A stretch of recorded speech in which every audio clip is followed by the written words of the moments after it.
The advice and opinions expressed by the host of Autism Live and her guests are meant solely as suggestion and should not be in any way construed as child-specific advice. The Center for Autism and Related Disorders advises working with a board-certified behavior analyst who has experience with autism before starting any intensive behavioral intervention. Any choices you make in determining your child's treatment are completely at your own discretion.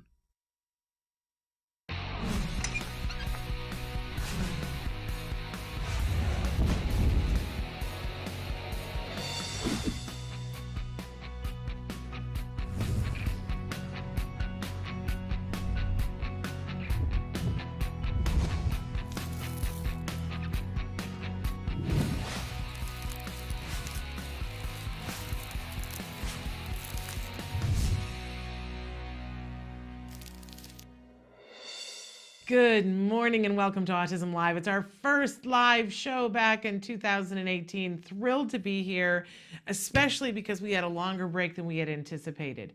We were kind of trying to be on the sly a little bit, that we recorded a show in advance because I was having a little surgery, just a little small surgery, and don't anybody worry, I'm just fine.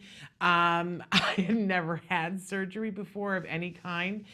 So everybody was saying, oh no, it's not a big surgery and you'll be fine. But I'm somebody who takes a very small aspirin and has a reaction to it. So in any case, I thought that I was gonna be right as rain 2 hours after the surgery. Not so much. Surgery was fine, but the after effects of the anesthesia are still, I'm going to be honest with you, I still feel a little left to center, but whatever. We came back the next week and we're all set. We were 30 seconds away from starting a show, and poor Miss Samantha got the flu that has been making its round, and that wiped her out for that week. So there were 2 shows that we canceled at the last minute, and we were really bummed about it too, because we had some amazing guests, some of whom we transferred to today's show. So that's where we've been.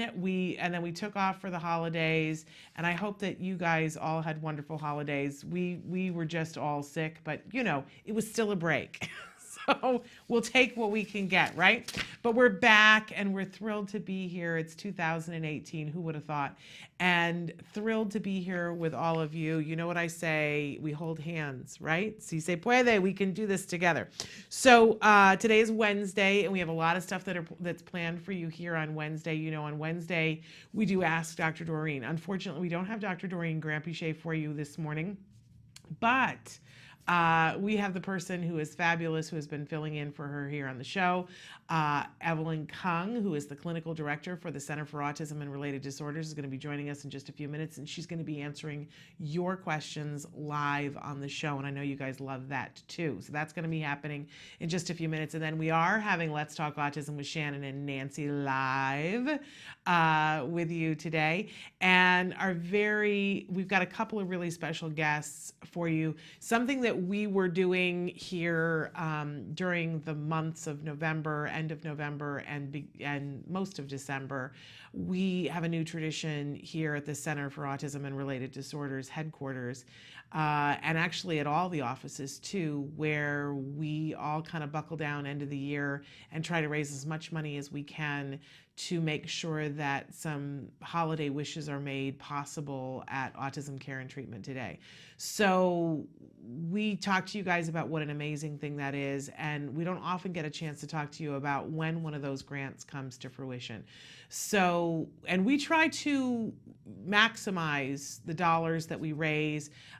We will frequently call vendors. If somebody, for instance, writes in and says, hey, we need a fence for our kid for safety, and it's going to cost us $8,000. Well, first of all, grants for Autism Care and Treatment Today can't go over $5,000. And $8,000 is a lot of money for a fence. And we find that we can make the dollars that Autism Care and Treatment raises go further if we work in conjunction with companies. So we will get on the phone with that fence company and say, hey, can you meet us somewhere in the middle? What can you do for us? And we'll say nice things about you. behind your back and to your face. So that's one of the things that we did. We had a family that wrote into us and said that they needed a very specific safety sleeper. It's called the Safety Sleeper. We've had them on the show before. Amazing company that does really good work. And for different kids, that they have different needs. We're going to be talking about what the Safety Sleeper is, who it's right for. But there was one family that the mom said, I'm in desperate need. I need this, or my child is going to, he's escaped from the house before. So we are going to have the folks who met us halfway. Man, this company, the Safety Sleeper, really went above and beyond to meet us halfway. And we might have a little surprise guest on the phone too, to talk about what this opportunity to have this Safety Sleeper means for her and for her family. We might. We're going to see if we can work that out. In any case, a lot of other things that we're going to be discussing here on the show as well. We've got some in the news, way too much in the news to even begin to cover all of it, but we'll dive in as much as we can. We've got all of that coming up, and we want to interact with you. We want you guys to be writing in your questions for Evelyn Kung, who's going to be answering for them. And you can write in anything, comments, questions. We want to hear from you because that's really what this show is about. So Samantha's going to show you some of the different ways that you can interact with us here. And while she does that, I want to remind you that our homepage, which is about to get a makeover, we're very close to launching our new website, and it's going to be, I hope, really spectacular and easier for you guys to locate the information that you need to see, right? Because right now, if you go to our website, it's lovely. It looks like a very clean desktop, and there's a computer screen on it. And if you click on the little triangle that's on the computer screen, it will start the live show playing or the most recently recorded live show, right? To the side of all that is the live feature. We hope that you'll participate with us. But the truth is that you can write to us and communicate with us on Facebook, on YouTube, on Twitter, all of those different places. But we still like the live feature because when you write in, you have complete and total anonymity. If you write in a question on Facebook, everybody gets to see who asked the question, right? And sometimes things are dicey and you don't really need to put your business on the streets, as a friend of mine says. So when you write in on our website, you have total anonymity. I don't know who you are. I can't find where in the world you are. You're complete and total anonymity. But we do encourage you to say what the biggest, closest major city is, right? So that I know, I have an idea of where you are. I used to say, tell us what country, and if you're in the United States, what state, but sometimes, for instance, if you're in Alexandria, Virginia, just telling me that you're in Virginia doesn't, because you have more access to things that are in DC and Maryland. You know what I'm saying? So give us a hint, because all we're trying to figure out is where there's resources near you, because it isn't a level playing field. We know that for sure. So write into us, tell us your thoughts, your feelings, your questions, your concerns, whatever. We love to hear from you. I don't spend enough time shouting out the different things that you guys say. I'm trying to be better about that in 2018, but we read them all. We do. Okay, so I also want to remind you that we have lots of experts that are here on the show. Remember that I'm not one of them. I know I've been in this a long time. We're coming up on just a couple of days on, my gosh, it's the 11th anniversary of my son being diagnosed with autism. I tell you that part of the reason why I'm here and talking to you is because if I could have a time machine, see, I'm gonna get emotional. If I could have a time machine to go back 11 years and say to the mom that I was then, it's gonna be okay. You are gonna figure out what to do, and it is going to work, and your life is going to be better. Man, what I wouldn't have given for that. And I can't go back in time and do that, but I can be here and I can hold your hand and I can tell you it's going to be okay. And I can tell you that we've got answers. We do. We don't have all the answers, but we've got a lot of answers. And when you do enough of the right stuff over and over and over again, and the right amount of it, you will see progress. It's different amounts of progress for every single individual. And I'm not just saying kiddos. Notice that I'm saying individual, because some of you have adults that are on the autism spectrum and it's not game over. I know you write into me and you say, well, Shannon, I missed that boat. No, I'm sorry you didn't. We're seeing now that adults have access to services that they're making tremendous progress. Everybody doesn't end up at the same place. I'm not saying that at all, but progress is progress is progress is progress, right? Just like love is love is love is love, right? So let's get to the good stuff. Let's get to the progress. So we're going to take a break and we're going to see if we can get Evelyn Kung in here and get some of your questions answered. So warm up your fingers, get on whichever way that you're watching us and start sending in those questions. We'll be back after these messages.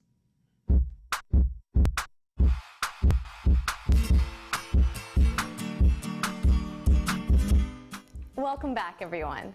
It's the beginning of a new year, which means the possibilities for new beginnings and starting new traditions. So I figured for the month of January, we should make a calendar for our kids to use. The focus of this project will happen with your children after it's completed. All you need to do to make the calendar is to go to facebook.com/autism-live to download the template I've already made for you guys. And then the other materials you'll be needing are a scissors and some magnets, which is super easy to find at your local craft store. Once you have your printed templates and you have your magnets, all you have to do is just take the paper and then assemble it onto the magnet. It's super easy. And then cut out all the shapes. That part is a little bit more tedious, but once you have that done, you're gonna have a calendar that you can use all year round for years to come. So let's get to it. Why is this calendar so cool? Well, first thing, it's that everything is completely modular, like I said before. So you can have your kids practice naming the days of the week and putting them in order. You can even ask them questions like what month comes after January, for instance. Other things you can do with your child is having them, label the different seasons and then assigning the seasons to the correct months. So there's different ways you can use this based on your child's skill level. And what's cool about this calendar is as your child grows, so is the use value of this magnet calendar, because you can focus on more abstract things with your kid as they develop and work on simpler things with them when they first start working with it. And this is something you can always do every day of the week because the days change, right? So there's always an opportunity to visit the calendar and to use it in your daily lives. And these are just a few examples of the kind of activities you can do while playing with the magnet calendar. I hope you enjoy this activity, and I look forward to seeing you next month. Until then, craft on. Can you see me flying by your side? Potty training is different for every child. A child could come in with absolutely, no control over their bladder, and as long as that's not a medical issue, then we can certainly approach it behaviorally and give them the tools they need to be successful, just like any other skill that we would teach. Well, we think he's learning to pee on the potty. No big successes yet and lots of accidents. Here is the laundry from today. For some of our kids takes, just a couple days. And then for other kids, it can take months and months and months. And then when you're looking at complete independence, it can take years. Hey, you have to go pee-pee?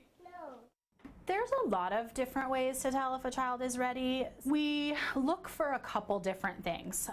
Probably the most important is parents saying, I need this to happen, I'm ready. Second is, a child showing interest in the bathroom, and some of it is simply age. It's time to go ahead and work on this. What are you doing? Pooping. You're pooping? You first start with teaching the child what they need to do on the toilet. The basic thing we want is for them to drink as much liquid as possible. It's inevitable that if you drink a bunch of liquid, you're gonna pee. Help. No, I can't help you pee. I can hold your hand, but I can't help you pee. Ultimately, what we want is that, the child, as soon as they're put on the toilet, they urinate. So that's step one. Step two is usually working through the amount of time that they're off of the toilet and making sure that they're not having accidents during the time that they're off. So this is kind of the bladder control stage of things. So the purpose of the potty log is just to see how long it takes them as soon as they sit on the potty for them to actually urinate. and the amount of time that he's able to hold his urine. And with the log, we're able to visually see how long it takes them each time, and if they have accidents or not. He's on a half-hour potty schedule, so if he doesn't go when we take him, then we have to take him in 10 more minutes. So every 10-minute intervals until he does go, and then we reset the clock, and it's 30 minutes again. Okay, buddy. Okay, last chance to go pee-pees. Do we reset it for 10? Oh, what does that mean? What does that mean, Jack? It's potty time. We can come play after. Hurry. What we hope happens in this time is that the kids will learn how to initiate going to the bathroom on their own. This is oftentimes the hardest part of potty training, is because they get so used to somebody telling them when they need to go that they're not really recognizing the signs just in their own body of when they need to go. Uh-oh, he wet himself. Uh-oh. Big wet? Was it a lot? We can reset to half an hour now. The biggest thing for parents is not to give up. The other big tip, and I think pitfall that a lot of parents fall into, is putting their children back into pull-ups or diapers, especially if they're starting to have accidents. And this is probably the worst thing that you can do. They need to recognize that feeling of fullness in their bladder and take themselves to the bathroom, or tell an adult that they need to go to the bathroom. What do you have to do? You have to put your pee-pee in the potty. Okay, give it a shot. See if you can put it in there. There you go. You're doing it. Yay, Jack. Big push for your pee-pee. Big pee-pee. Yay! Woo! Yay! Good job. What a big boy. High five, high five, high five, high five, high five, high five, high five.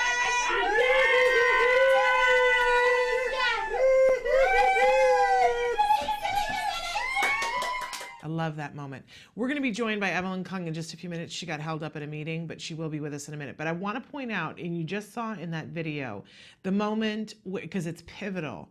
He's sitting there and he pees in the potty and he's not really sure what, and he's a little bit stunned. And mom is saying, you know, high five, high five, high five.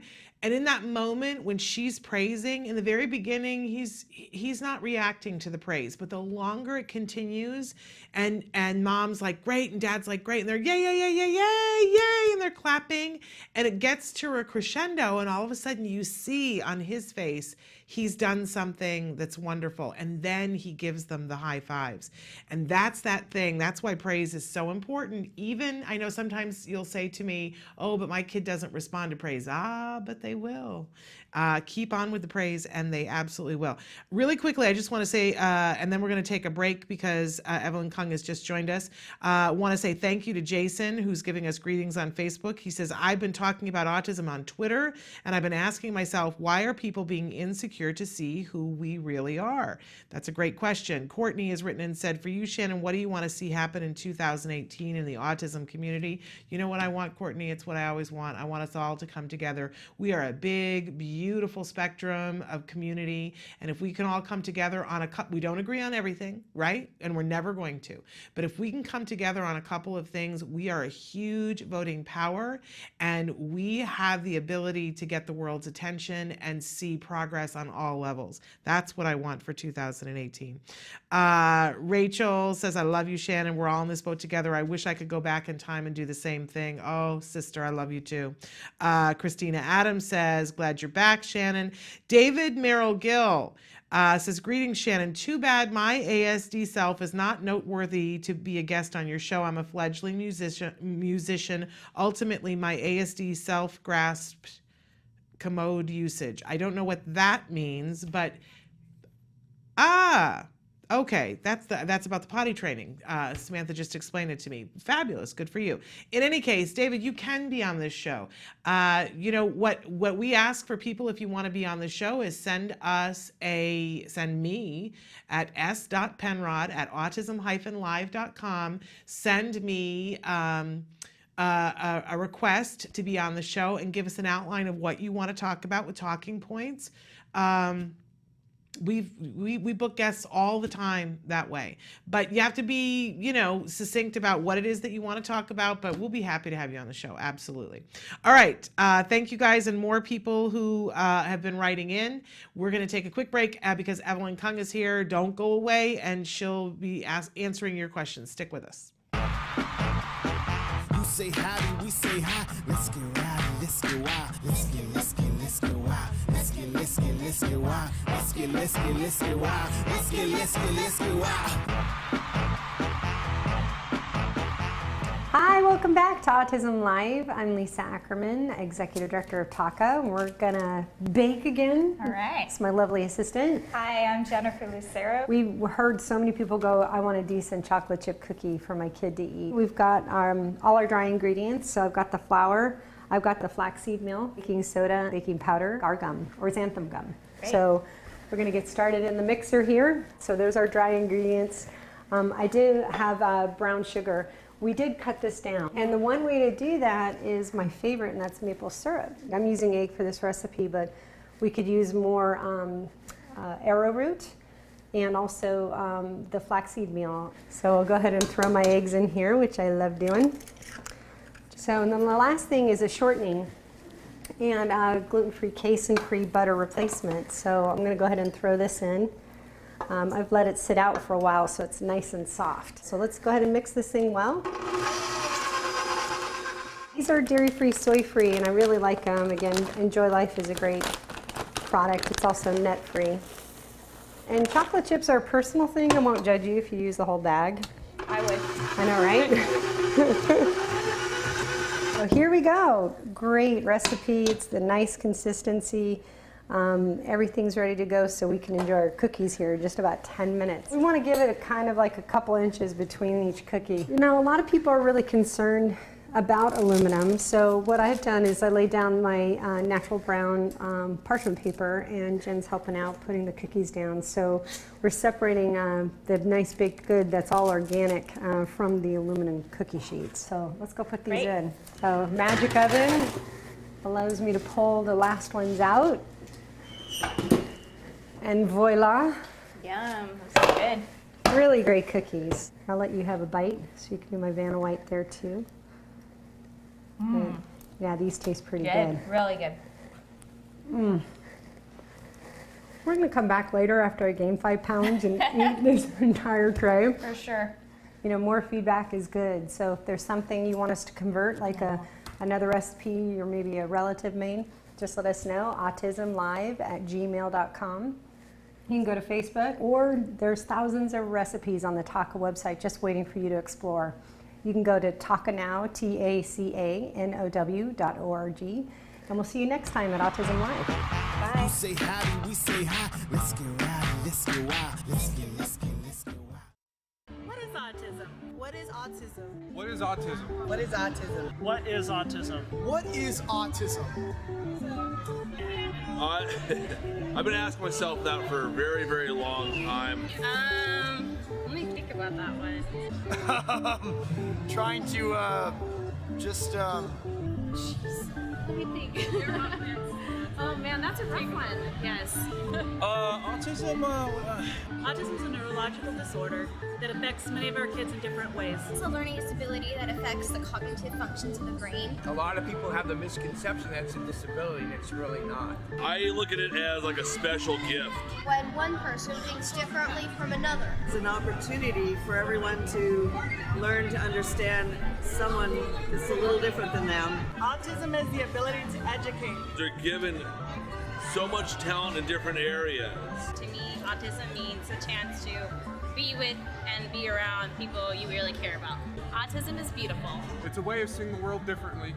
Always unique, totally intelligent, and sometimes mysterious. Happiness that comes out of my son's hard work. It's a movement. Unpredictable. That's right. Awesome. Love. The field I want to work in. Laughter, fun, joy. Autism is beautiful to me. I want you to remember these 3 words. There is hope.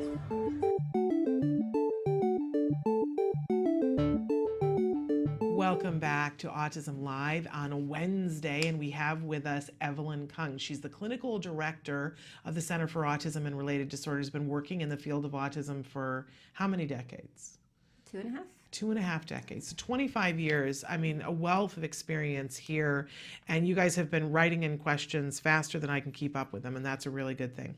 All right, so let's start with, we had Carolyn had just written in on Facebook and said, is homeschooling the right move for my grandson? And she also gave us information that he has ADHD as well. Okay. So without knowing details about the child. Well, and can I say too, I didn't give you the disclaimer first, that Evelyn is going to be here and answer your questions, but there is no expert in any field that can give you individual specific advice. Exactly. So that's not what this is about, but this is about giving you some information so that you can go and ask more questions and get further in depth. But obviously you have not had an opportunity to meet with this individual. Because it's very different for every child, depending on what their needs are. But homeschooling can be a valid option, especially if you're in a classroom or school situation where your child's needs aren't really being met. And you've really gave it the go with the administrators and with everybody there. And your child is getting lost and their own self-confidence is going down.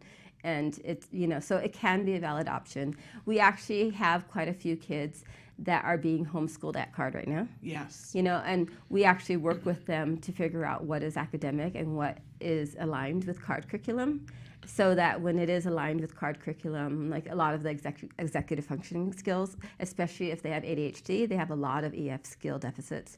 And we actually try to combine the treatment programs so that it can work together and reinforce one another. Okay. And so, but homeschool programs are really dependent on who's implementing them. I've seen really good homeschool programs where the person running it, whether it's the parent or somebody outside of the family, is running it and making sure the child's meeting milestones and making development and making progress and meeting IEP goals, then it's working and it works great. But I've also seen kids who don't have somebody who is really checking on those things, and they actually start falling further behind. Yeah. Because nobody is making sure that progress is actually occurring. Yeah. And you don't have somebody really looking from the outside and saying, hey, are they meeting all the criteria that they should be meeting in terms of their learning goals? And I've seen those kids actually really suffer. Okay, and typical and atypical. Yes. I've seen both happen now. So there's a lot of different things to take into consideration. And I like to think of it as a plus and minus column. I remember thinking that my son was going to need to be homeschooled because I didn't see when he was 3 because we had an early intervention before we started with CARD that didn't work. Can I just say, and that was really an exercise in frustration because he would be in a small group setting and it was like torture for him. If one of the other kids stimmed, he was gone for the rest of the time period. Wow. And he would scream and then he would try to bite somebody and kick somebody. It was bad. It was bad news bears. It was hard on me. It was hard on my husband. It was hard on, eventually the other parents asked that my kid be removed. I know, it's so terrible. It was hard, really, really hard. And I remember thinking at 3, well, then that means he's going to need to be homeschooled. In the interim, we had CARD that did a 40-hour program. But so then he was ready to go to school, but I didn't know it. I thought he needed to be homeschooled. And what was said to me was for my individual kid, he needed the social component really desperately. So he was not a good candidate for homeschooling. He needed to get that other. But I was lucky too that we had a fight with the school, but we got the school to do what they needed to do. I wasn't walking in where everything was the way it needed to be, but the school, we fought and they eventually saw it the right way, our way, right? But some schools, you could fight forever and they're never going to do it. Yeah, and it really is circumstantial. Like we actually have somebody that I think would be a great guest for your show one day. Yeah. Her son is actually a freshman this year at the University of Arizona, and he's doing amazing, and he was homeschooled the whole way through. There you go. And he's amazing, and he just does crazy awesome things in robotics, I think. Oh, wonderful. And I mean, he's just amazing. And that mom, since he was little, has just like kept him on and has reached out whenever she needed help or wasn't sure. And she was just really organized, and she had a great homeschool community Yes. that he was a part of. So he had the social elements that Yeah. were put in 3 days a week, or whatever it was through the years. And it changed.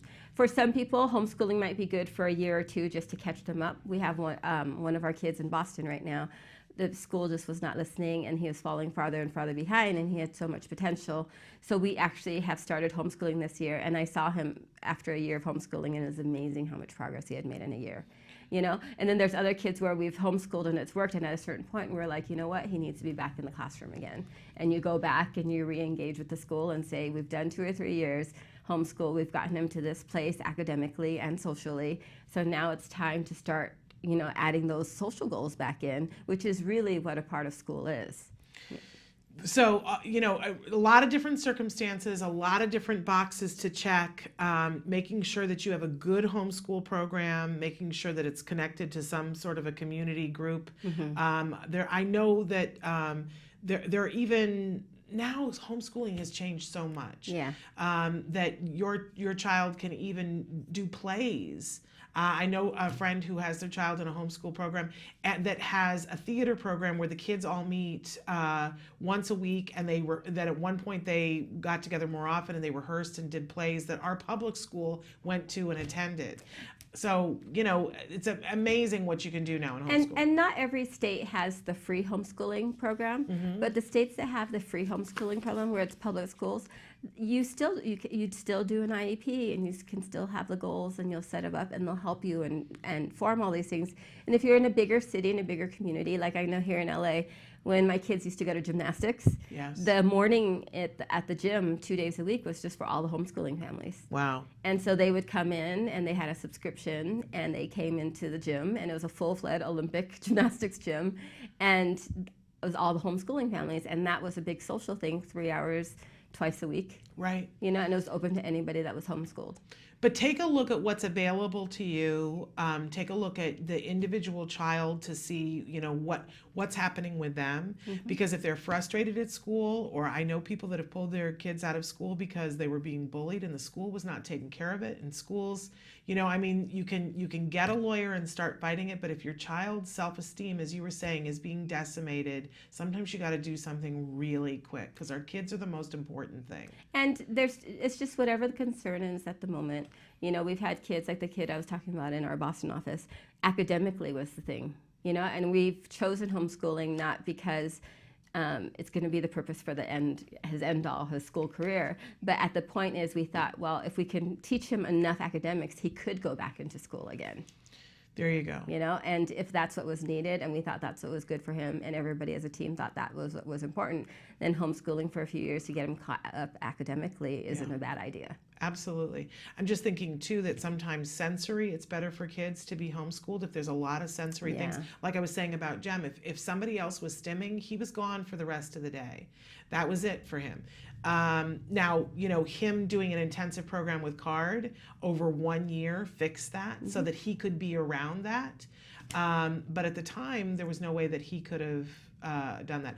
And I do want to say too that a lot of the CARD offices more and more are offering a homeschooling program so that your child can be doing ABA and being homeschooled at the office, so you're getting the best of all possible worlds if there's a CARD office that's close to you. And you can find that out by going to www.centerforautism.com, click on the locations tab, and go to your state and look through and see if there's somebody that's within 30 miles, because you need to be able to get there. Yes.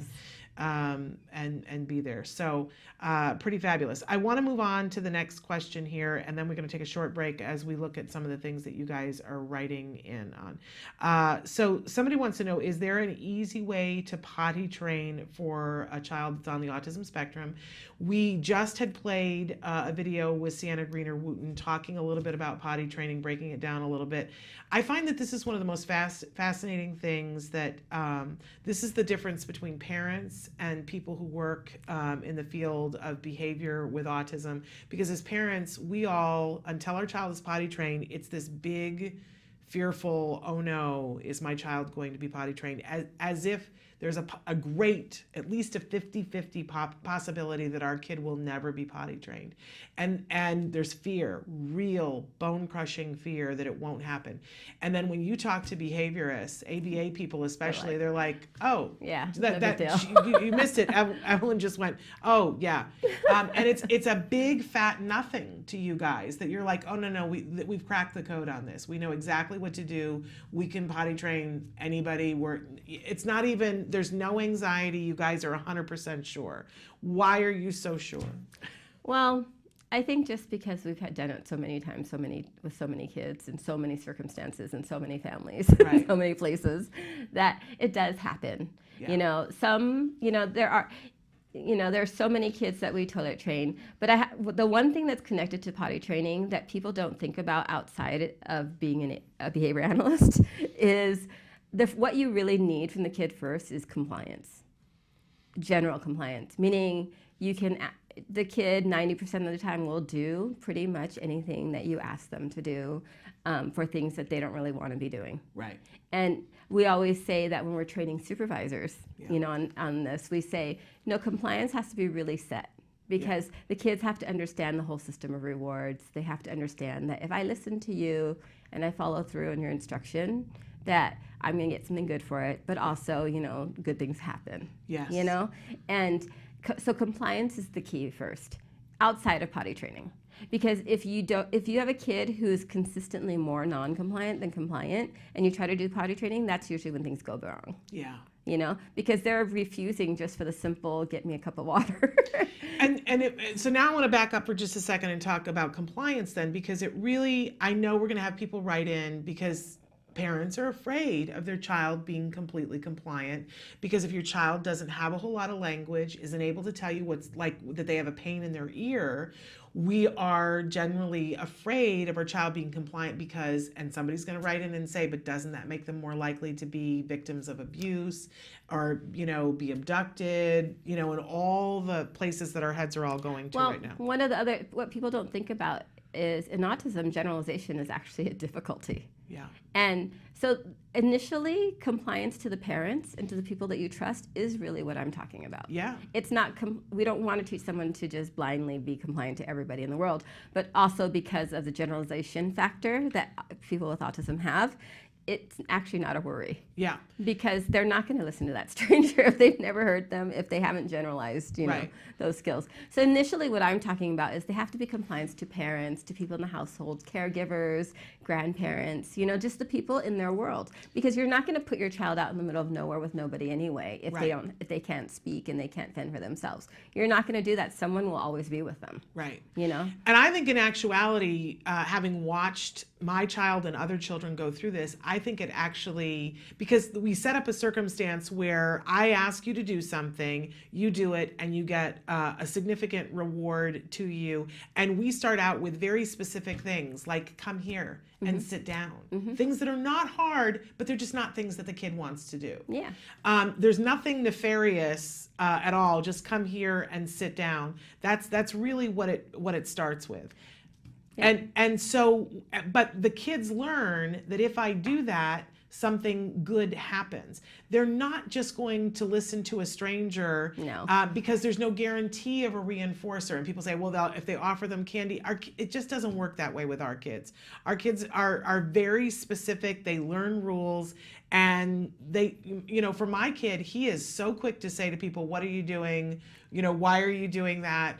I think it helps them to advocate more for themselves because they are interested in what's in it for me.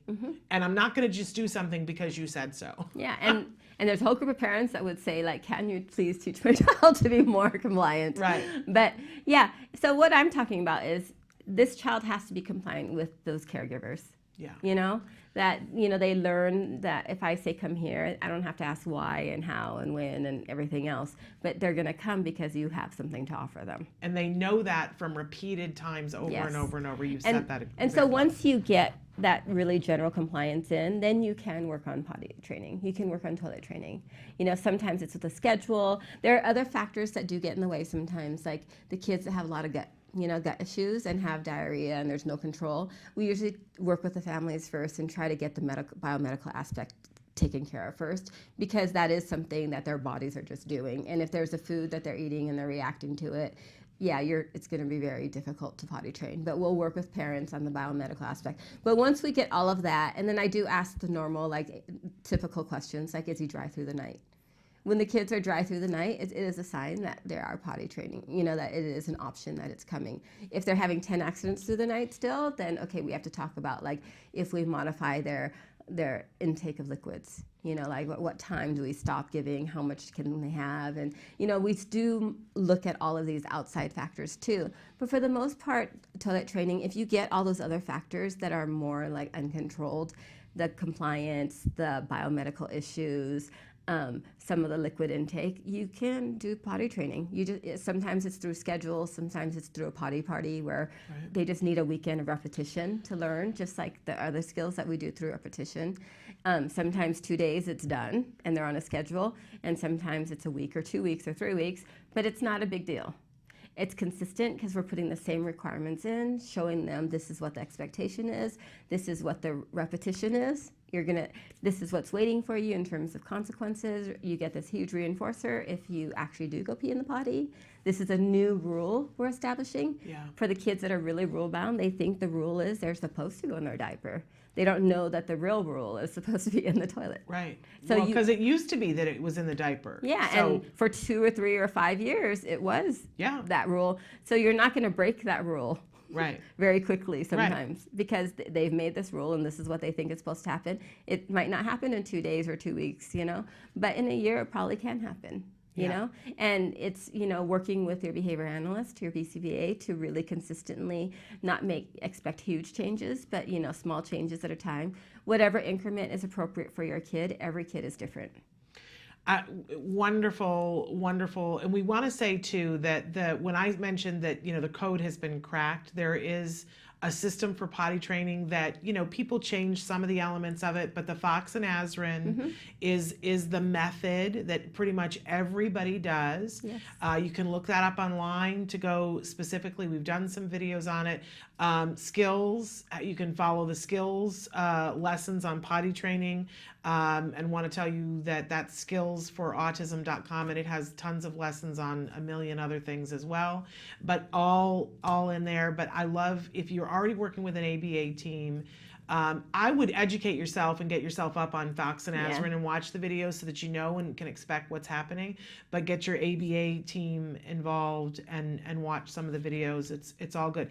I want to say too that Carolyn had written back in and said, what was the website for the homeschooling again? I want to be clear that the website that we gave you, which was centerforautism.com, if you go to the locations tab, it will show you where CARD centers are throughout the United States, and a lot of them are doing homeschooling, that if you're doing an ABA program with them, you can have your child homeschooled at the center. So it's not necessarily a homeschooling website, but if you're doing ABA with CARD, you can have your child homeschooled. Yeah, usually we ask parents, that the parents are the ones that find the homeschooling program that they want, and our ABA people can help you figure out what is a good one. But, we are more like tutors. And homeschooling is so popular now that there are a lot of other agencies that kind of, people aren't doing homeschooling at home. They're doing it at a center. And so CARD is functioning in one way. If for that academic purposes, they might have a portion of the day that is homeschooled and another portion of the day is funded for medical necessity. Okay, wonderful. All right, we're going to take a short break and then we're going to come back with more of your questions. I'm trying to keep up. You guys are writing in a lot. All right, that's all good. Stick with us. A lot of adults don't really believe kids. They'll think, kids are kids. What are they talking about? But when a child stands up for what they believe in, it's so strong and powerful.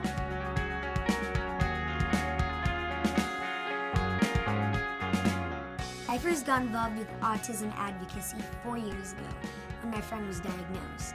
When I found out about my friend's diagnosis, I didn't really understand what it meant.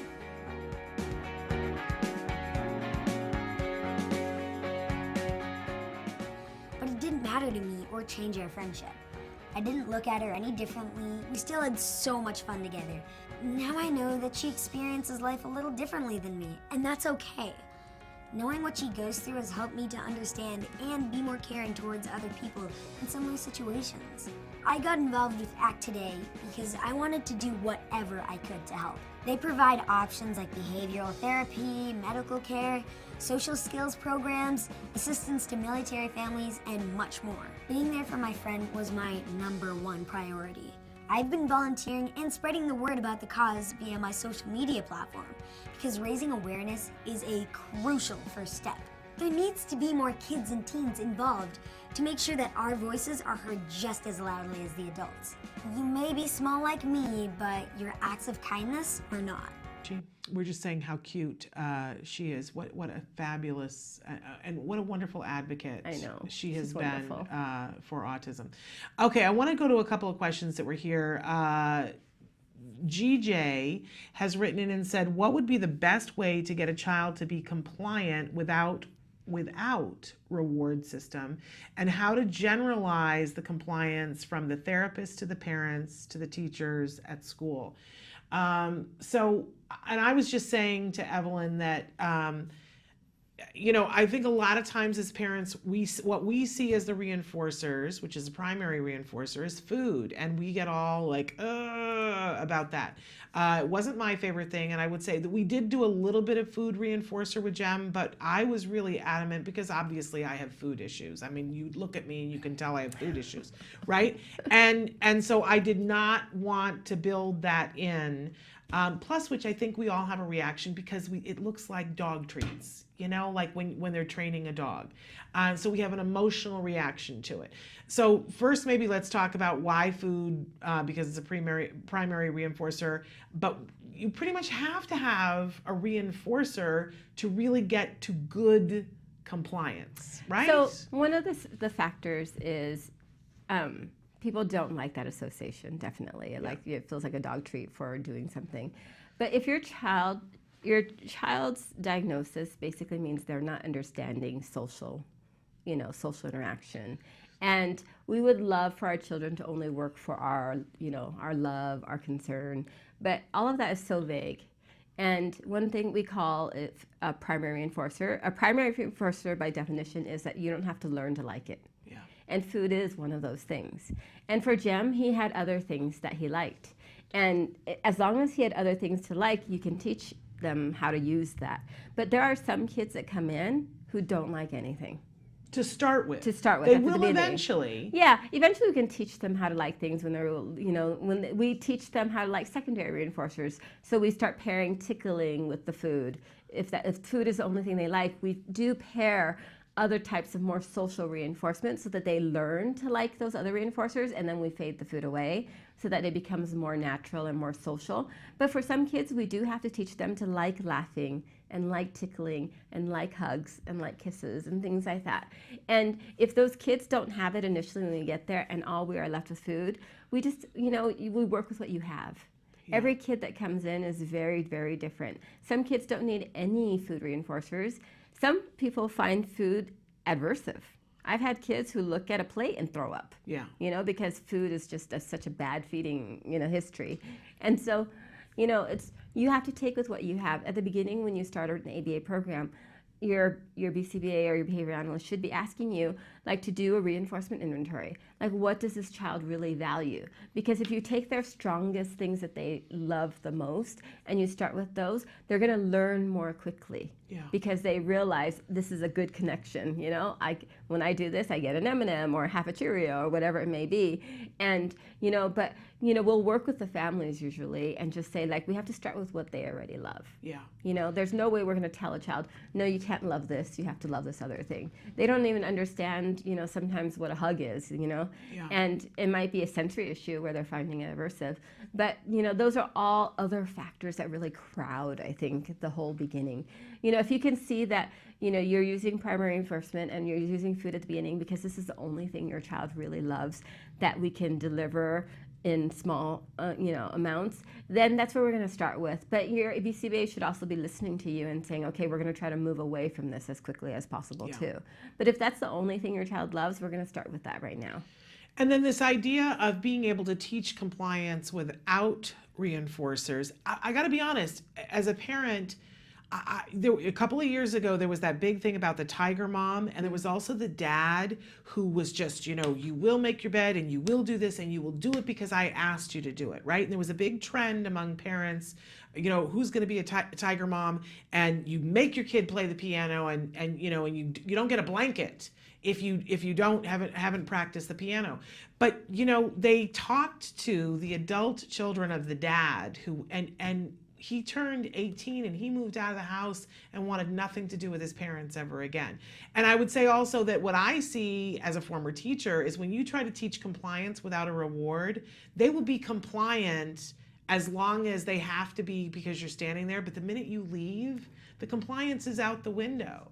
And that's not, for me as a parent, that's not the kind of compliance I want to teach. I want to teach the kind of compliance I didn't understand in the beginning, but I saw that, you fade all the praise and all the other stuff and the behavior stays. Mm-hmm. I mean, we don't reinforce things now. Like I try to reinforce and remember to reinforce doing homework on a weekly basis, but not on a nightly basis. There's no big reward for doing homework. But all of us actually all have a reward system. It's just when it's delivered. Right. You come to work, you get paid for that paycheck. That's what you're coming for. A kid actually eventually does their homework because they want their parents to be happy with them. Right. And that's the reward that comes. So everything is actually reward based on, the whole idea behind behaviorism is that, consequences that we want to repeat are actually rewarded. And, and with positive only reinforcement, we're not going to punish, the behaviors we don't like. But the idea is that they don't get any reward, then the behavior goes away. Yeah. And so all of us do something on a reward system on one way or another. But a lot of times it just becomes more abstract, becomes more social. I want I can remind my child to do something, but I don't want to be a nag. Right. And I know because at a certain point, its reminder is I'm always trying to teach my child who's supposed to be in college age, this reminder for me is very helpful, right. Because then you get your things done and you don't have all these other consequences that happen to you versus like if you just see me as a nag and you still don't do it, you're going to get all these other consequences anyway. So I can't think of a single study that I have seen that has shown compliance being easily successful without any kind of reward system. The whole idea is that we all have a reward system. It's how concrete it is or how abstract it is. Okay. It does come sooner or later. It's just what form it does it come. Okay. And I think that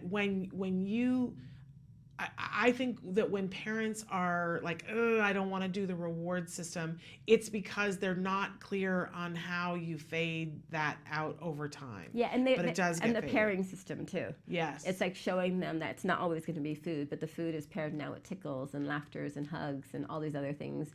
And words of kindness, And as they understand more communication-wise, those words will mean more. But initially, so many of our kids don't understand language. Absolutely. Okay, so Nadine says, I have a 5-year-old son who is nonverbal. Is it normal that he is picky with foods?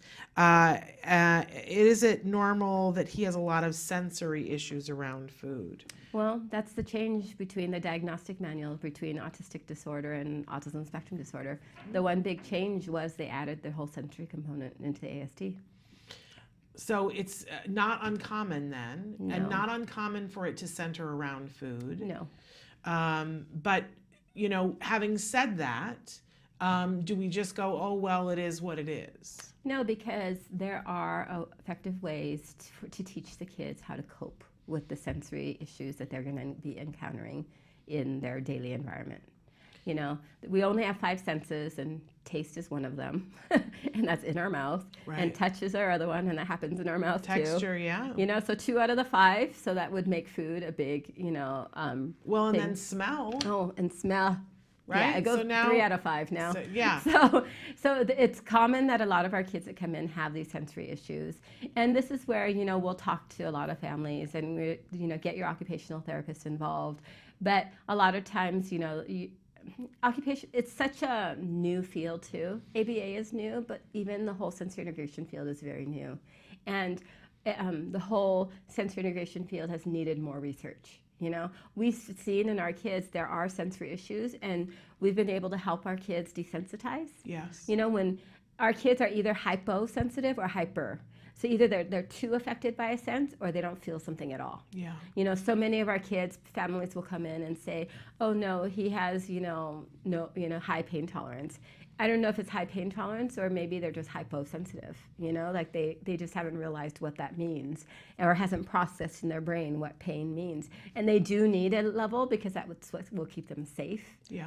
And so we have kids who come in both ways all the time, and we work with them on whether they need to become more sensitive to one of their senses, or if they're hypersensitive, how to manage and desensitize them, or if they can't desensitize them, how to give them the communication to communicate with their environment and say like, hey, you know what, that smell outside's making me really nauseous, can we close the window? Right. Like I watch typical kids who have sensory issues, and the main difference, in a first grade classroom between the kid that has typical language development versus ours is that typical language development child is able to tell everybody around them and manipulate their environment to get the sensory aspect decreased. Yeah. In their environment. They know how to ask for the window to be closed, the shades to be drawn so the light isn't so bright. Yeah. They know how to ask for the door to be closed if there's too much noise in the hallway that's bothering them, or if their seat is feeling rocky and they're uncomfortable, how to change chairs. Right.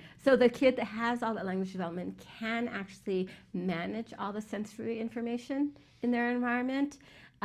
As opposed to our child who has also the communication issue. Right. And they don't know how to communicate, and they don't know how to, make all these changes or questions or requests to make the environment more comfortable for themselves. So they're going to actually try to just avoid. But we can teach them how to be able to communicate. Even if they're nonverbal, we can teach them how to be able to communicate their needs. Definitely. And to advocate for themselves.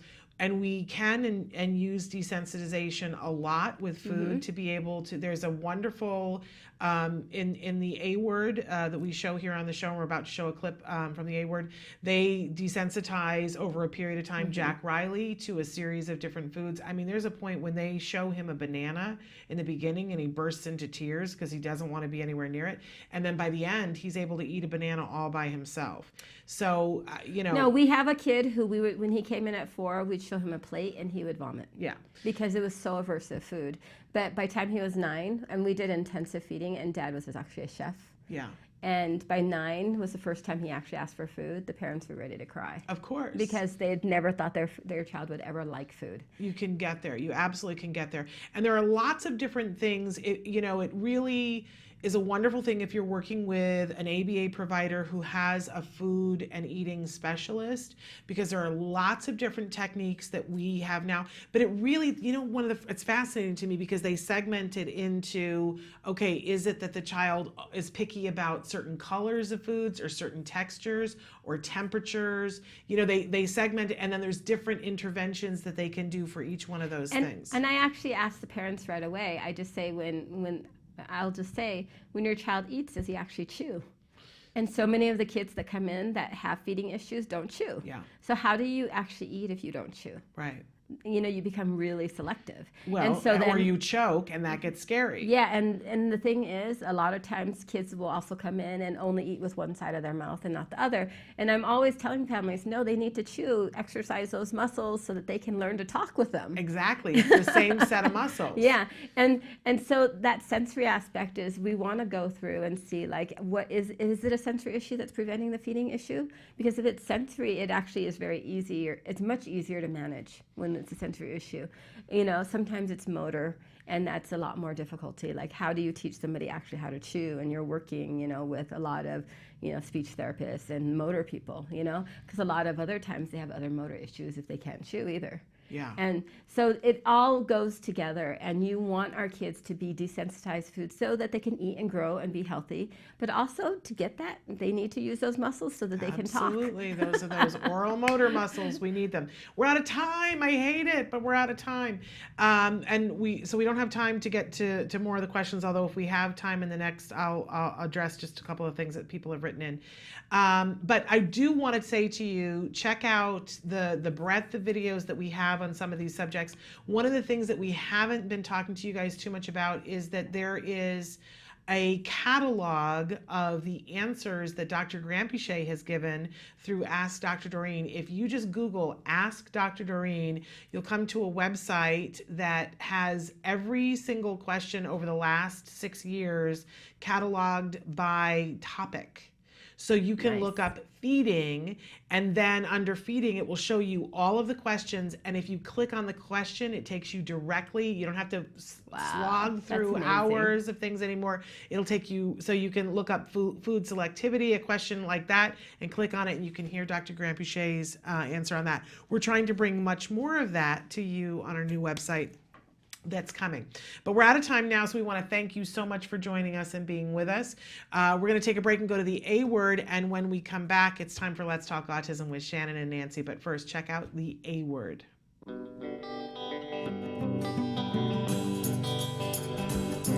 know a cute little blue-eyed boy, and his name is Jack. Jack Riley. He got a big, warm, blue-eyed soul that makes your heart beat fast. Yes, I do. I say Jack, Jack, Jack is my buddy. Jack, Jack, Jack is my buddy. Everybody around is so down with Jack. I think Suzanne has her camera to take a picture of me. That's true. What are you doing today? I'm going to the park. And what are we going to do at the park? Say hi to 5 kids. Cool. Let's do it, Jack. I think there are a lot of kids out here. Hi! Jessica, Jack Riley, and Dad are at the park again to give Jack Riley an opportunity to socialize with peers. Here, unlike at school, Jessica can observe to see how he's doing and prompt him when necessary. Their goal today is to say hi to 6 kids and have them get used to using several different phrases to initiate conversation. As they go on more outings, Jessica will prompt him less and the conversations will become more natural. You want to come play with me, guys? What's your feeling?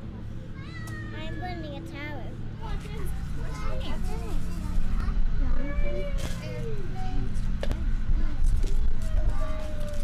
I found a rock. I used to be terrified to come to a park. How old is he now? He's 4. He's 4. Since December. Yeah, we had issues and doubts with him at some point. Yeah. It's the best thing that happened for us, though, because then you go get the services that you need as opposed to just waiting and waiting and waiting for him to get. So he got, he's had 2 years of fantastic help.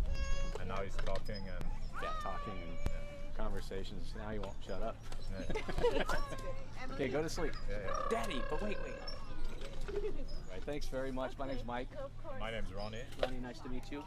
Today was a great day at the park. For me, too. I met some nice people. I don't think anyone there, aside from the camera, thought there was anything different about my son. No, what made today so good? Just he was playing with other kids. He was engaging. I didn't think about the A word, autism, the whole time. I was just thinking, there's my kid playing with other kids. That's a lie. I always think about it, I guess, but I don't know. He was calm. He was having fun. I've seen the last 2 days. I've seen joy on his face for extended periods of time. I don't know. He's making progress, man.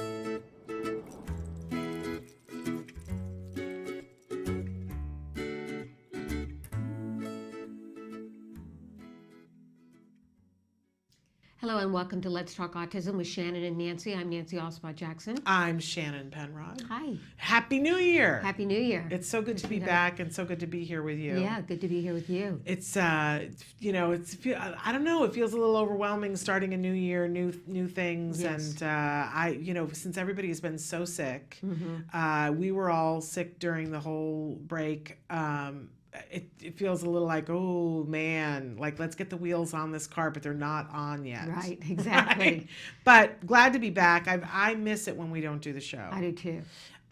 So thrilled to be here. And we got a big show for you guys. I was saying to them earlier, for people who were watching the start of the show, that at the end of the year, CARD all across the United States has this Funda grant program during the holidays to really kind of knuckle down, and for Autism Care and Treatment Today to make sure that as many grants as possible can be funded. Right. And boy, people moved heaven and earth. They really did. I couldn't believe the amount of funds that were raised. And over 30,000. And I think it's remarkable. And we have said a lot, you and I, that it's so important that to give the reinforcer, that to let people know, so this is what happens as a result. Right.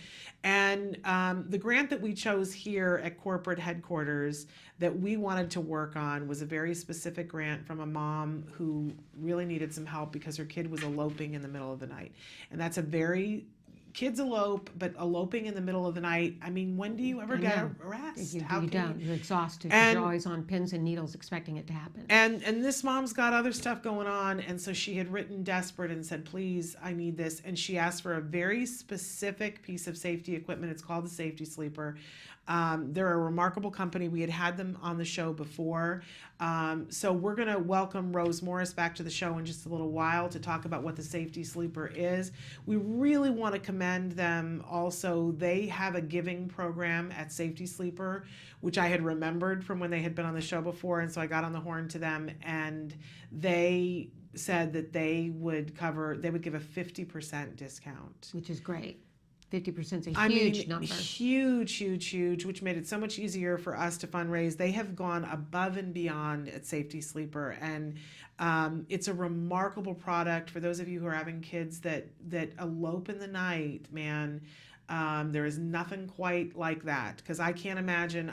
We both still are underslept. I mean, let's be honest. Right. But for a good 5 years, I think I was skating on the edge of. No, I had a nervous breakdown. I think, I went over the edge. And I think it was primarily from worry and lack of sleep. You can't go, but you can go longer without food, water, anything. Lack of sleep is the thing that will really put you over the edge. Yeah, so important. And then we're hoping to see if we can get Mom on the phone as well today to talk about what this sleeper is going to mean for her and her life and her family. And it's just one of the grants that we were able to we were able to give about a little over $100,000 in grants in the fourth quarter. Gotta love that. Yeah. Gotta love that. And to a wide variety of different things. I know for some of you that are watching, you may not know what Autism Care and Treatment Today is, but Nancy is the executive director. It's an amazing charity, and you give grants. We give grants to families, directly giving what they want, what they request for their child.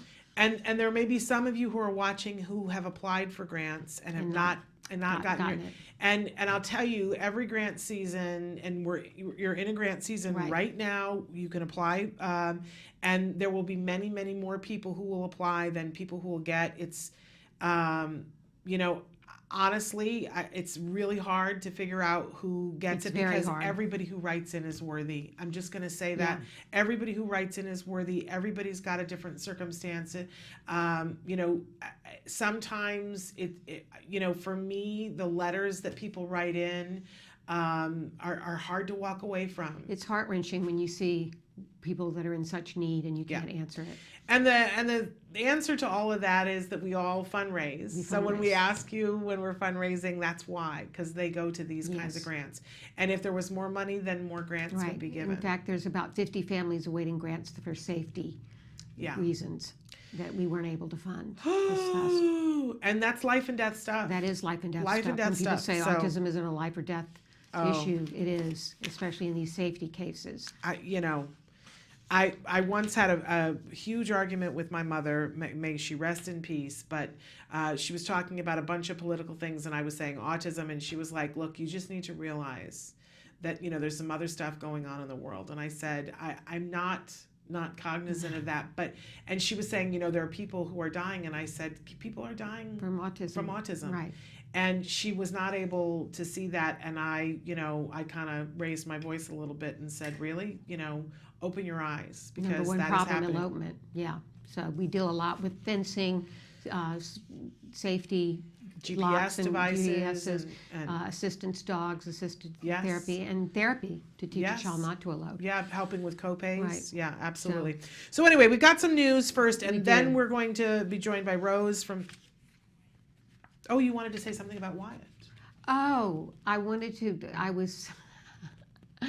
I told you that my son had taken the clippers to his head. Yes. Did you bring a picture? I did. I have pictures of him. He took the clippers. He's been starting to shave with an electric shaver. Mm-hmm. And the other night he was shaving, and then he said, I need to do more. He chopped the side of his hair off, as you can see in that picture there to the left.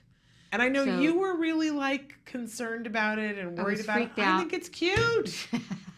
But of course, I have a child with bright red hair right now. I mean, so- day glow red. Yeah, so what that's am I- right. And Jem wanted to dye his hair Dayglow red. Yeah, I mean, he had wanted it this summer, and I was like, okay, and then I compromised, and we did some Blonde. spiky stuff in the front. Well, no, it was red. Was The it first red? couple of Okay. weeks of school, it was red, and then it kind of rinses out, and eventually it got to blonde streaks. And he said, now I want to do the whole head, and I was like, really? You want to do the? And it's that Kool-Aid red that is Yeah. very popular among some kids right now. And I tried to talk him into letting him do it at the beauty parlor, but there I was on Monday night doing it myself with the gloves, and I still have a partially red thumb. And I said to you, this is the time they need to experiment. They need to be themselves. And Well, I guess Wyatt was experimenting with shaving and how to do that and do it right above his ears, and he just lopped the whole side off. So the first day he went in and he had just big bald patches. Then I Uh-huh. took him to a barber shop, a salon the other Right. night, and they evened it out, thank God. But he had done it on both sides. He had though, done it right? on both sides Now, see, exactly evenly. That says so much to me. That's not random. That Okay. was, I want to change my look. Okay. And that's so teenager. Yeah. That's so age appropriate. He definitely changed his look. He definitely did that. And you know what? I'm sure that he got a different, like I had said to Jem last night when I picked him up, I was like, so did you get a different response from, and he was like, oh yeah. People were like, oh, what'd you do? And even teachers. So has Wyatt said anything about, did anybody say No, anything? I actually emailed his case manager and said, if you were wondering why Wyatt had the dreadful haircut the other day, and now hopefully it looks a little better. She goes, we were all wondering. It does look better now, now that we've evened it out. I think it looks handsome. All right.